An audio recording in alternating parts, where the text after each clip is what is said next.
Même un départ qui est validé et c'est Céline Collonges qui s'empare du commandement alors que tout à l'extérieur cache Kill le numéro 8 pour l'élève de Guichirel, donc prend immédiatement le train à son compte en tirant d'ailleurs un tout petit peu. On s'aperçoit que Châtelaine du Patis, le numéro 11, est déjà en bonne position, tout comme Charmeuse d'Ainay portant le numéro 10 et qui vient à sa hauteur à la corde. Il y a Crack Tipi, donc la favorite, qui va bien.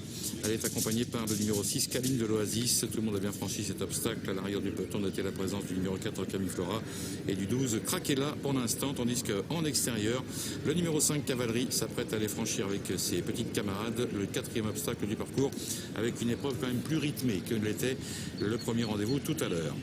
La sortie du tournant avec en tête de course Kevin Nabet et Cashkin, le numéro 8, qui ont l'avantage de longueur environ sur le numéro 9 Céline Collonges qui est deuxième. Pour l'instant tout le monde va à peu près bien.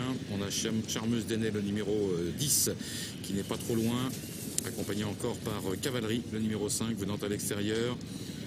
Ça c'est bien placé avec le long de la corde Chipsfly, le numéro 8, qui attend. Pour le moment, juste derrière Crack Tipi, le numéro 2, qui est toujours très bien placé à l'abri derrière les premières.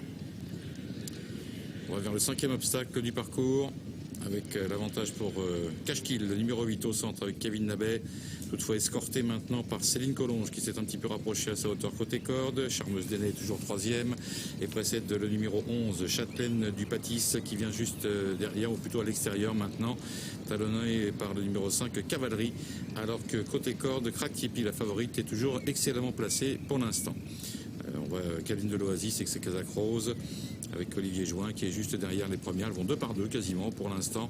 Et puis à l'arrière, toujours Craquella avec le numéro 4 Camille Flora qui ferme la marche.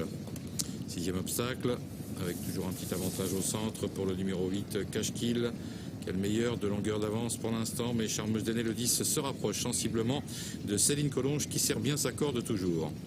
On retrouve derrière à une longueur et demie environ le de Crack Tipi. Félix de Gilles avec à l'extérieur le numéro 11 Châtelaine du Patis, toujours en excellente posture.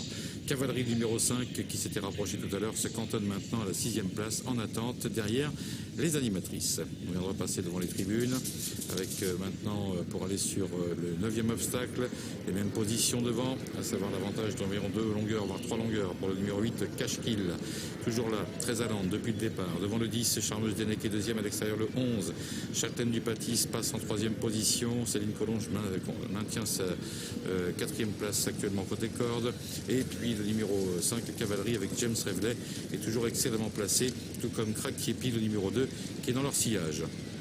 Concurrente qui aborde la ligne d'en face, donc à cet instant, avec au 9e obstacle, toujours les mêmes positions. On regarde ce qui se passe un peu derrière, et ben pas grand chose pour le moment, tout le monde patiente. C'est notamment le cas de Cavalerie, le numéro 5, ainsi que de Caline de l'Oasis, qui se retrouve actuellement derrière les animatrices.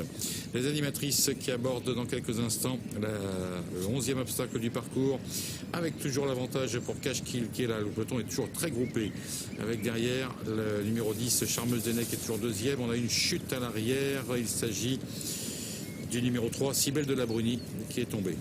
Les concurrentes qui sont dans le tournant final avec donc les mêmes positions devant, à savoir l'avantage pour Cashkill qui ne lâche pas le morceau pour l'instant. Attention à un beau retour de Camille Flora, le numéro 4, qui fait un violent rapproché maintenant, qui vient très très fort, ce qui n'est pas le cas du numéro 5 Cavalerie qui rétrograde quelque peu. Le numéro 11 Châtelaine du Patis est entre les deux pour le moment, et ces trois concurrentes pénètrent de front maintenant sur les derniers obstacles du parcours. Rien n'est joué avec toujours Cashkill qui essaie de lutter, mais c'est très difficile. Attention à Camille Flora, mais aussi à Charmeuse d'Ainay, le numéro 10, qui prend une option maintenant sérieuse pour la victoire plutôt côté corde. On va vers la dernière haie dans quelques instants avec à l'extérieur Camille Flora, le numéro 4 qui accentue la pression, mais le numéro 6 Caline de l'Oasis a un bon coup de rein également, alors qu'on résiste bien avec Charmeuse d'Ainay, le numéro 10. Charmeuse d'Ainay contre le numéro 6 Caline de l'Oasis. Charmeuse d'Ainay, le numéro 10, va peut-être réussir à s'imposer. Non, c'est l'extérieur, peut-être le numéro 6 finalement, avec sa Casac Rose qui parvient à s'imposer tout à la fin au terme d'un très beau coup de rein. On va revoir ça, en fait, cette arrivée qui était disputée, et peut-être le succès pour le numéro 6. En tous les cas, ça se jouera entre 2 chevaux pour la victoire, entre 2 pouliches, entre les numéros 6 et 10, et pour les autres axes.